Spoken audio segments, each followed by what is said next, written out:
again.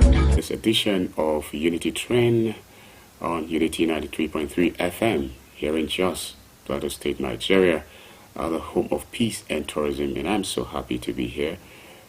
Iji Adamu is my name, your uncle, Unity Train, this lovely Wednesday morning. Actually, today happens to be the 20th day in the month of December, which of course is the last month in the year 2023, just like every other year. And of course, I don't do this alone in the studio, but of course, before I get to talk about who will be joining me in the studio, why don't we be able to look at issues that we have. Actually, this very segment is that segment with which we get to throw in headlines, issues that are trending not only on the plateau, but we have issues also that are trending nationwide. And so we'll be looking at these issues, and this is the very segment for that. Okay, at this point in time, what is happening with us on the plateau in terms of governance? It's something we cannot turn blind eyes or even deaf ears about it. We must always get to talk about it so as to encourage the government of the day as it concerns development and governance. And so this morning, we'll just look at the issues of road constructions. It's going on, massive road constructions. We've seen it. There is no way we'll keep quiet about it. We've been talking about things we've seen that are not working, things that are not too good. We've been talking about them, making noise about them, so that to draw attention to it. And if today it's happening real good, we also should say something about it. We've seen massive road constructions going in the city of Jos, so we cannot pretend. And so we have to say thank you to the government of the day, Plateau State. And so in the studio this morning already is seated is Professor P.H. Bamayi, and together on this very segment, I want to believe we'll have a good time doing it, especially because you have decided to tune to Unity 93.3 FM and Unity TV this morning. Prof, good morning and welcome to the studio. Good morning, Kulbi. Good morning, viewers, listeners around the world. Especially the good people of Plateau State, wonderful Nigerians. It's a beautiful, wonderful day. Today is Wednesday, and on this Unity train, we'll be having a fantastic ride to a fantastic destination. And I heard Kulbi talking about roads, constructions. I'm very happy with what Plateau State government is doing. Yesterday I was driving around the city, and I saw a road being constructed just around that Ola Hospital, going up towards Katako side. Yes. It's wonderful, you know, because that road wasn't even terribly bad per se, but you know, they're making it better, you know. So, yes. And then I've seen some roads in other parts of the city, some roads that were really dilapidated, but now you can drive smoothly on them. So I think that the Plateau State government is starting on a good note. We hope that they can continue and improve and even look at other areas like water. Water is improving already. Yeah. I'm happy to report that we got water from the water board in the university last week or so. Yes. We hope that we can have more of that. In fact, some people celebrated, you know. Not just some people, everybody celebrated. Everybody did celebrate. Because we've not seen water in the quarters for about a year or so. And suddenly for water to just start flowing is like a miracle. Yes. You know, so I think that some fantastic things are happening in Jos City, Plateau State, and we want to appreciate the government. You know, when people do well, praise them, celebrate them, tell them they have done well. And when they don't do so very well, you know, we also criticize them so they can do better. So it's wonderful, it's fantastic. Good morning. And again, Prof, after 8 years of power outage in Miango community, I've seen it on social media that they have seen power. Wow. supplied. Celebration. 8 years of this, yes. Congratulations to the Nyango community. Yes. After 8 solid years. 8 years, wow. or thereabout. I think this calls for a celebration. Yes, it was becoming, it was degenerating. I tell you, it means that children that were born 8 years ago did not see electricity. Yes. And they grew up to be 8 years old without electricity. So some of them are seeing electricity for the first time. Yes. Imagine the joy, the celebration, the happiness. And this is what our governments should be doing. It shouldn't have taken this long, but at least they say better late than never. Better late than never. So thank you, everyone who worked to make sure that this power outage has finally become a history. We say thank you. And also to have water, university quarters, that too, we say thank you, water. And that's why it's good to keep crying out. Yes. Sometimes some people say that, why are we talking? Is anybody hearing? Yes. They're hearing. Yes. You can see that things are happening. I remember when the water board people were in the studio here. You were not in the studio, but you called. Yes, I called to report over this same issue. That's right. They promised, yes, they will look into it. That's and right. look at it. And they have done something. And so we thank you. Thank you, water board people. Yes. So let's just quickly look into the issues that we have, but very quickly. The young man yesterday whom was assisted, actually, he has sent his regards to our listener and our viewer. Wow. He said he was able to get his drugs and everything and is doing fine. Wow, Habila Hassan. Habila, yes. I remember that. He says he sent his regards and he's so happy. Himself and his entire family appreciate you for contributing. A lot of people didn't send in any money but actually prayed. They wish they had all the money so that they too would have sent some cash. That's right. But so we appreciate everyone, viewers, listeners. Thank you very much on behalf of Habila Hassan Jamu for your giving, for your prayers, for your solidarity, for your encouragement. We want to say a very big thank you. A very big thank you to you. And again, I know, just like Prof mentioned yesterday, Abila is just one case. There are lots of other people. He took a bold step, believing in this community, which of course is Radio Unity FM, and he came all the way trekking from Mr. Ali. And look at how the whole story turned out to be. His trekking is a step of faith. Yes. He believed that if I make an attempt, something will happen. There are people who are dying in silence. Nobody knows their condition. Nobody knows what is happening. Yes. And they have given up. They just feel, well, nobody can ever help me. But if you take a step to go see someone, go meet an organization, take a step. When you cry out, help will come. There is nobody who cries out for help that fails to get help. You can imagine if Kulbi begins to scream and cry in this studio, the engineers will run into this place and say, what is happening? Exactly. Let's help you. People will run. Even from the neighborhood, here in the ZINARIYA hills, people will be running into this studio and say, what is happening here? Yes. Somebody is crying out for help. When you cry out for help, help will come your way. So, cry out for help. And the same thing we do on this platform. We always cry out for help so that government will do the needful. And so now, two remanded for killing friend over bags of rice. Bags of rice. For killing their friend, this is greediness. I would have said maybe they were hungry. But when you look at the story, 36 bags of rice. Their own friend, a friend that trusts them, a friend with whom they eat together, they drink together. They share ideas, business ideas and all that. They talk about their past, present, and future, discuss family. This man was importing 36 bags of rice from Benin Republic. So, these two friends knew that their friend was bringing 36 bags of rice from Lome. Is it? Lome. Lome is Togo. Yeah, I think Lome is Togo. So they were going to bring in these bags of rice. And then suddenly his friends, the two friends, connived that they are going to get rid of him and take the bags of rice. So while on the sea, while these bags of rice were being shipped into the country, right there with their friend, with the two of them, they decided to strangle the friend, kill him, and throw him inside the sea.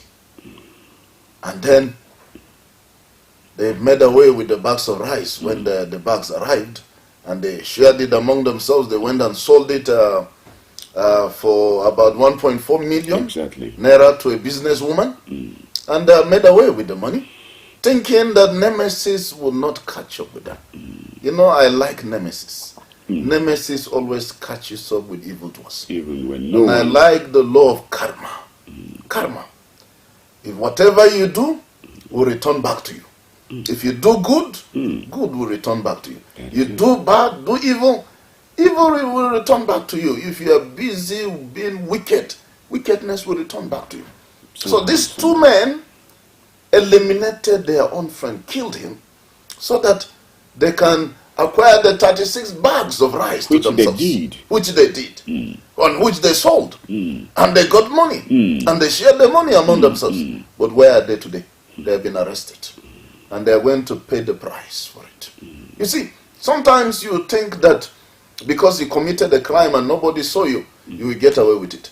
People forget that the eyes of God moves to and fro all over the universe. And he sees every good and he sees every evil. So, if you think nobody is seeing you, I can assure you that God is seeing you. And you know, God has a way of recompensing people for whatever good or whatever evil they have done. Because God is a just God. Now, these two friends have been arrested and they are going to face the music. I hope that the police and the prosecutors and the court will ensure that they pay the full price for their crime. That they face the full wrath of the law for this crime. For killing a friend.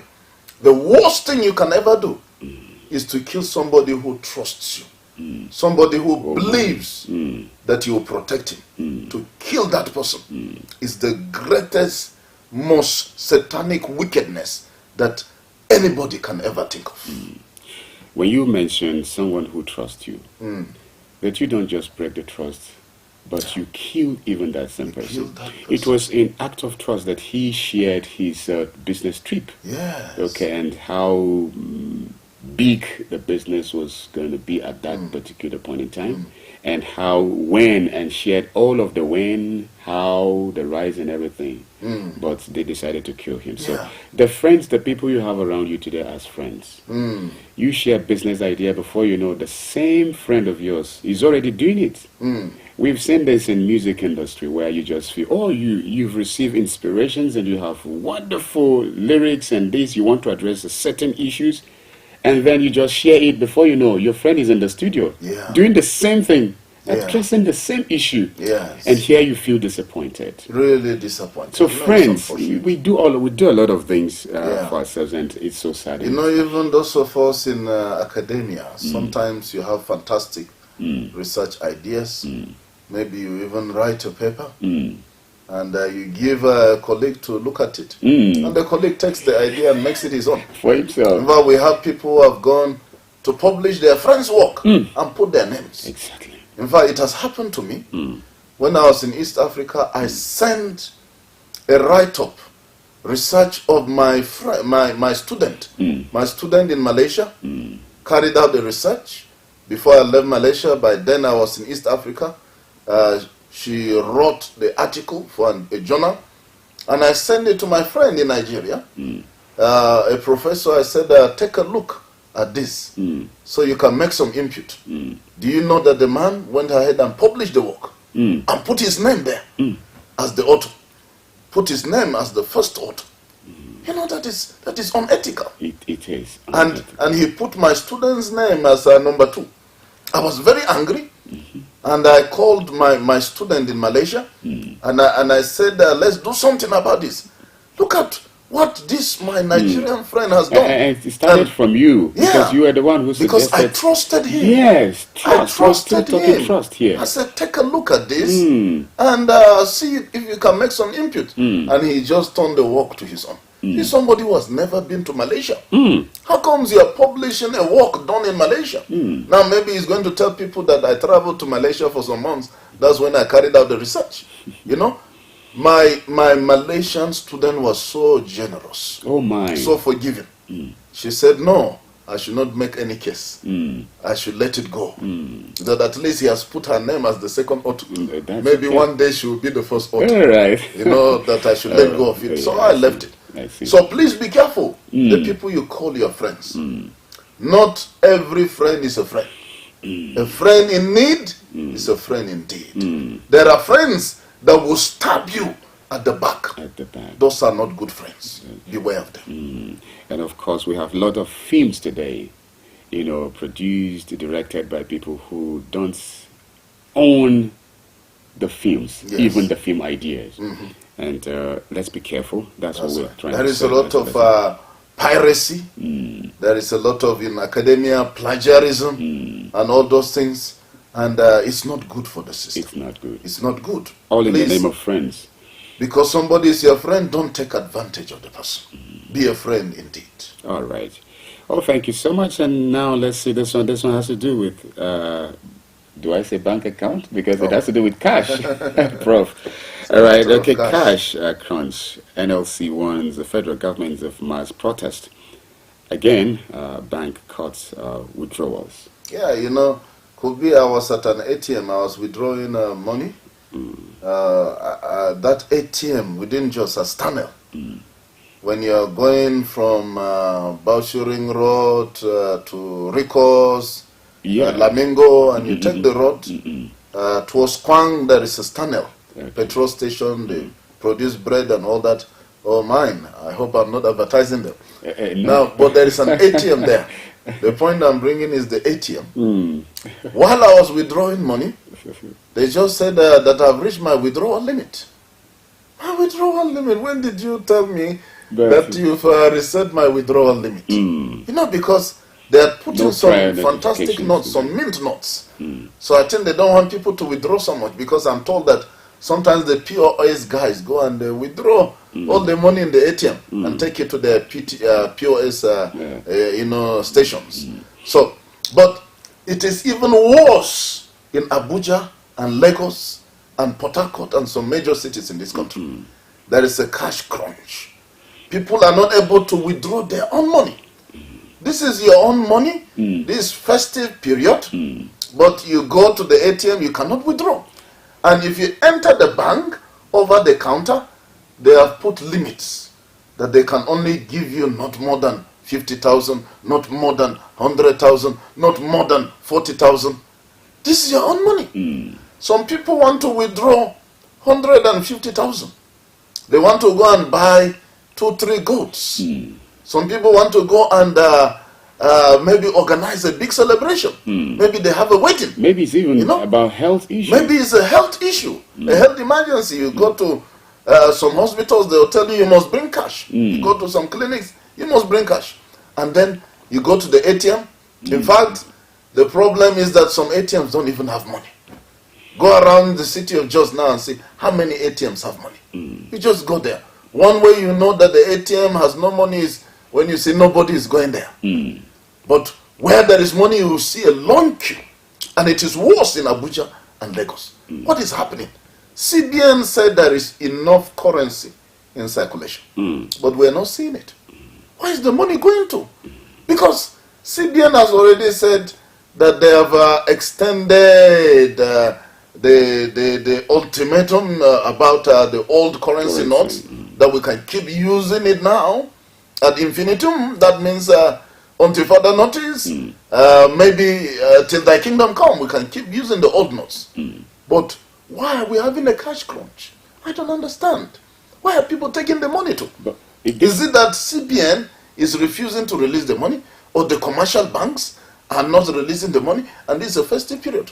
That's why NLC is saying, except something drastic is done, in the next few days, there's going to be a mass protest.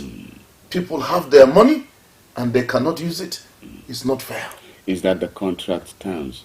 Does the contract say at any point in time you decide for us how much we should take from our own savings? from our own savings. The money doesn't belong to you, commercial banks.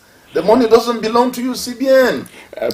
This is hard-earned currency, hard-earned money. People labored, they sweated, and got this money, and they gave you in trust.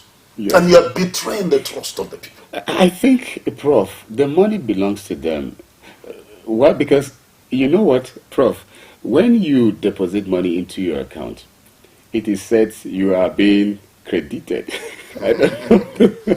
All right, it's your money. You deposit money into your account and you receive some notification that, okay, credited. And when you withdraw, debited. I don't know this English, so I don't know. It's like the money belongs to the person who put it there in the account.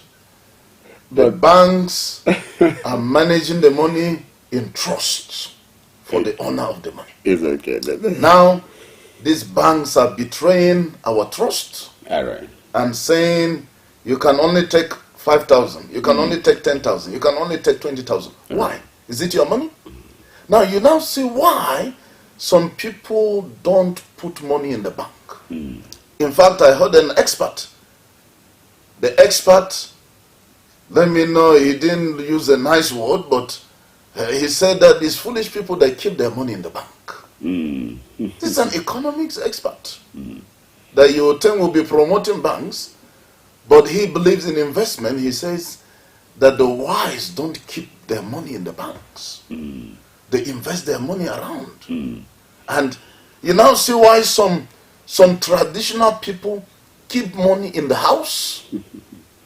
They will have their own bank inside their house because of these kind of problems. In fact, I've been to somebody's shop, come and see the stash of cash, hundreds of thousands, millions, all over the place.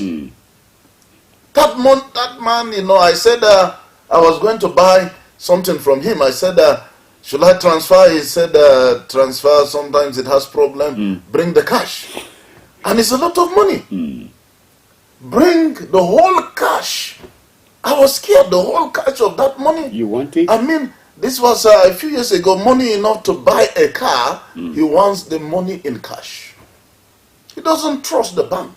He doesn't believe in the bank. Why? He must have had an experience. Maybe he has had a bad experience, like some of us have had. Your money will be hanging. Recently, I made a transaction. Do you know that I was debited? And the person was not credited. The company was not credited. So they refused to give me the goods. And I had to wait 1, 2, 3, 4, 5 days. I had to complain to the bank. I had to send in information, call, do so many things. I was even lucky that I have a friend that works in the bank.